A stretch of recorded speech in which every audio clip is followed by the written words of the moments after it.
अंधेरा वो नहीं जो आप लोग इस वक्त महसूस कर रहे हैं। अंधेरा वो है जो आप अपनी खुली आंखों से नहीं देख पाते, चाहे दिन की रोशनी हो या रात का सुनसान सन्नाटा। इसी सन्नाटे में जगती है कुछ ऐसी रहस्यमय ताकतें जिनसे इंसानी रूह कांप जाती है। जिन लोगों ने ऐसी ताकतों का सामना किया है, वही इस रात में जगने वाले भूत पिशाच आत्माओं पर विश्वास कर पाते हैं और उनकी जिंदगी हमेशा के लिए बदल जाती है। ऐसी ही सच्ची कहानियों को उजागर करके आपके सामने हम लाते हैं। हर शहर में कुछ ऐसी जगह होती हैं जिनके बारे में लोग खुलकर बात नहीं कर पाते। ना पुलिस रिपोर्ट में लिखा होता है, ना न्यूज़ में दिखाया जाता है, लेकिन फिर भी लोग उन जगहों से दूर रहना पसंद करते हैं।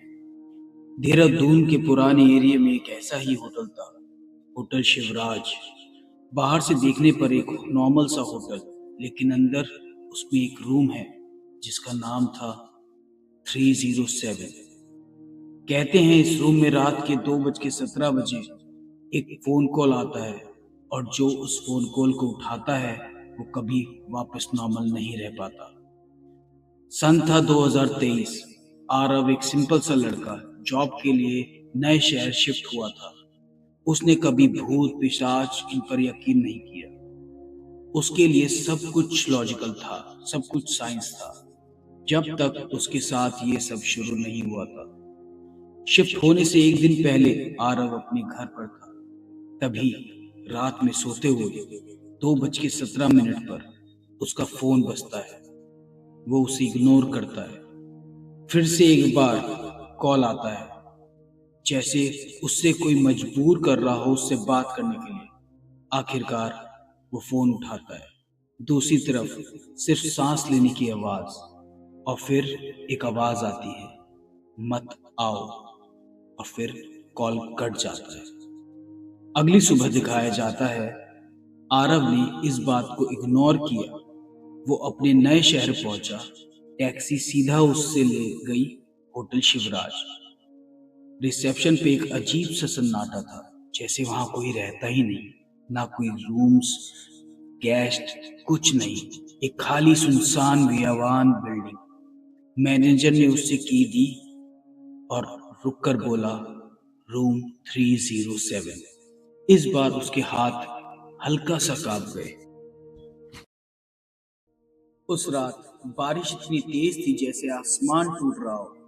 बिजली की चमक रूम को हर 2 सेकंड में रोशन कर रही थी।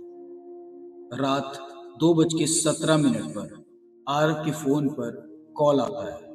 आरव धीरे से हिचकिचाते हुए वो फोन उठाता है।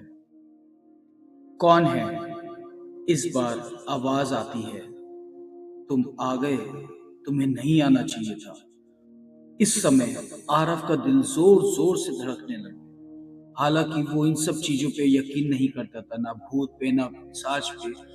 वो सब साइंस और लॉजिक के हिसाब से चलता था। पर इस समय जाने अनजाने उसका दिल बहुत जोर से धड़कने लगा और उसे डर लगने लगा, क्योंकि जो भी उसके साथ हो रहा है वो कुछ नॉर्मल नहीं लग रहा था उसे। अचानक दरवाजे पर एक नॉक होती है। आरव ने दरवाजा खोला, पर बाहर कोई नहीं था, लेकिन जमीन पर गीले पांव के निशान जो धीरे धीरे अंदर की तरफ आ रहे थे। आरव बाथरूम गया। मिरर पूरा धुंध से भरा था। फिर धीरे धीरे कुछ उस पे लिखा जा रहा था। आरव ने उस पर हाथ लगाया। सब गायब, जैसे वहां पे कुछ था ही नहीं। सुबह 3:05 उसके कमरे की रोशनी जलने बुझने लगी। टीवी खुद ऑन हो गया। स्क्रीन पर नाम लिखाया, रूम 307। लेकिन पुराने वक्त का। एक लड़की खड़ी थी, दीवार की तरफ मुंह करके। उसके बाल उसका चेहरा छुपा रहे थे। फिर वो धीरे से पलटी, मुड़ी और दिखाया गया उसका पूरा चेहरा जला हुआ था। आंखें खाली थी, आंखों पे कुछ आंखें ही नहीं थी उसमें, और मुंह सिला हुआ था। 3:07 रूम में अचानक सन्नाटा हो गया। आरव ने धीरे से पीछे देखा। वो लड़की उसके बिल्कुल पीछे खड़ी थी, इतनी करीब कि उसकी सांसें आरव के कान पर लग रही थी, और कहती है, अब तुम नहीं बच पाओगे। यह सुनकर आरव की हालत खराब हो गई और देखकर अब वो बिल्कुल ही परेशान हो गया। क्या हुआ क्या नहीं हुआ कुछ पता नहीं उसे। वो बेहोश हो गया। अगली सुबह होटल स्टाफ ने रूम 307 का दरवाजा तोड़ा। आरव बेड के पास गिरा हुआ था, जिंदा नहीं था, कोई चोट नहीं थी, सिर्फ एक चीज, उसके चेहरे पर बेइंतहा डर। और यहीं उसकी कहानी का एंड हो जाता है, उसकी मौत हो जाती है। बाद में पता चलता है कुछ साल पहले उसी रूम में एक लड़की को जिंदा जला दिया गया था। वो मदद के लिए फोन करती रही लेकिन किसी ने कॉल नहीं की।